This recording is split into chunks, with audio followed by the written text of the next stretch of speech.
Assalamualaikum warahmatullahi wabarakatuh. Alhamdulillahilladzi ja'ala syahra Ramadan syahra siyam alladzi unzila fihil Qur'an hudal linnasi wa bayyinati minal huda wal furqan. Wassalatu wassalamu ala sayyidil insi wal jan wa ala alihi wa sahbihi wa man tabi'a hudahu ila akhiril ayyam, amma ba'du. Saudaraku kaum muslimin sebangsa dan setanah air yang berbahagia, alhamdulillah pada kesempatan ini kita masih diberikan anugerah oleh Allah Subhanahu wa taala sehingga kita semua masih diberi waktu untuk bisa melaksanakan kewajiban puasa kita di bulan Ramadan tahun ini dengan baik. Pemirsa yang berbahagia, salah satu fungsi puasa adalah sebagai pelindung atau perisai. Sebagaimana sabda Rasulullah SAW, "As-siyamu junnatun." Puasa adalah perisai atau pelindung. Hadis riwayat Bukhari Muslim.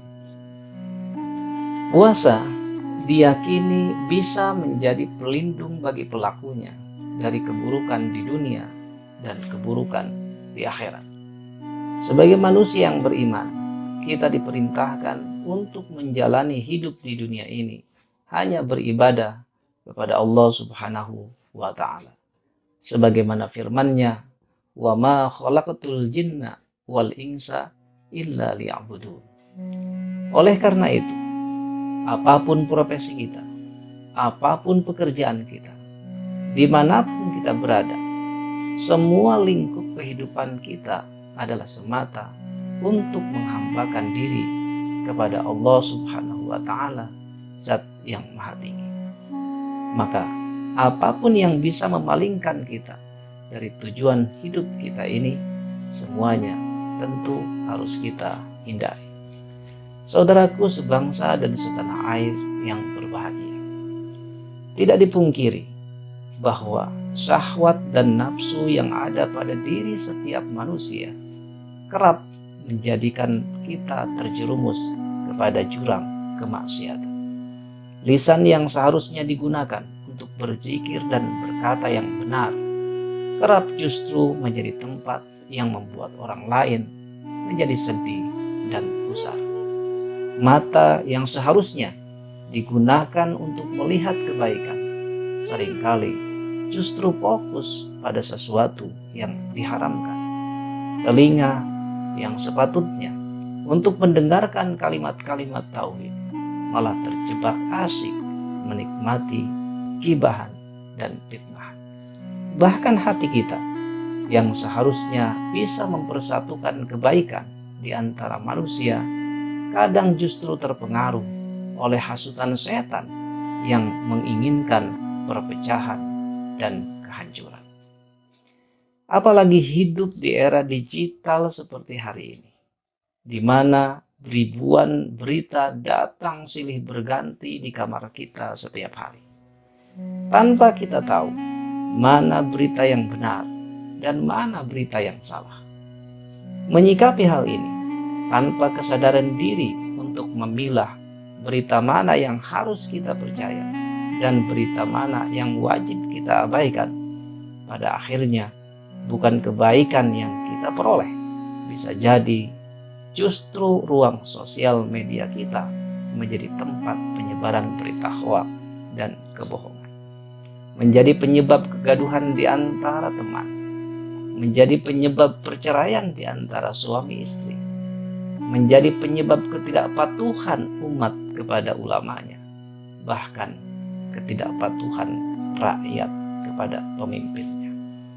Inilah barangkali sebagian penyebab kenapa puasa disyariatkan kepada kita di dunia ini, supaya kita mampu membentengi diri dari perilaku yang bisa semakin menjauhkan kita dari tujuan hidup yang telah ditetapkan, yaitu liya'budullaha mukhlishina lahuddin, hanya beribadah kepada Allah Subhanahu wa Ta'ala semata. Dengan memakmurkan dunia ini hingga tercapai kehidupan yang baldatun thayyibatun wa rabbun ghafur, kehidupan yang masyarakatnya diliputi kebaikan dan kedamaian, juga diberkahi dan dirahmati oleh Tuhan.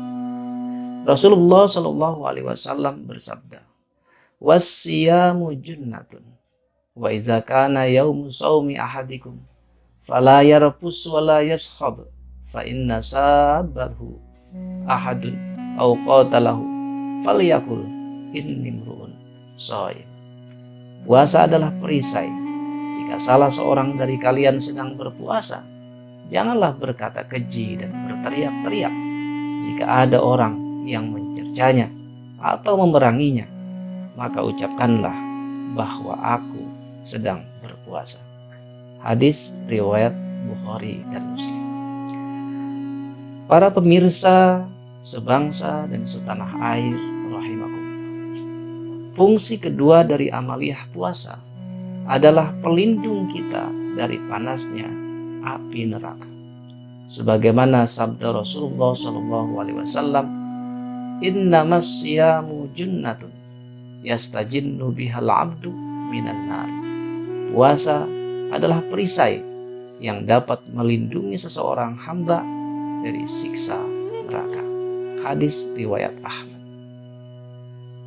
Kita tentu sangat berharap puasa yang kita lakukan semakin berkualitas, mampu membangun kepribadian yang kuat, yang dapat menghindarkan kita dari keburukan fitnah dunia dan keburukan fitnah akhir. Semoga Allah Subhanahu wa Ta'ala selalu memberikan petunjuk kepada kita dan menerima puasa yang kita jalankan. Wallahu a'lam bishawab. Demikian yang bisa saya sampaikan. Semoga bermanfaat. Terima kasih atas segala perhatian. Mohon maaf atas segala kekurangan. Wallahul muwaffiq ila aqwamit thoriq. Wassalamualaikum warahmatullahi wabarakatuh.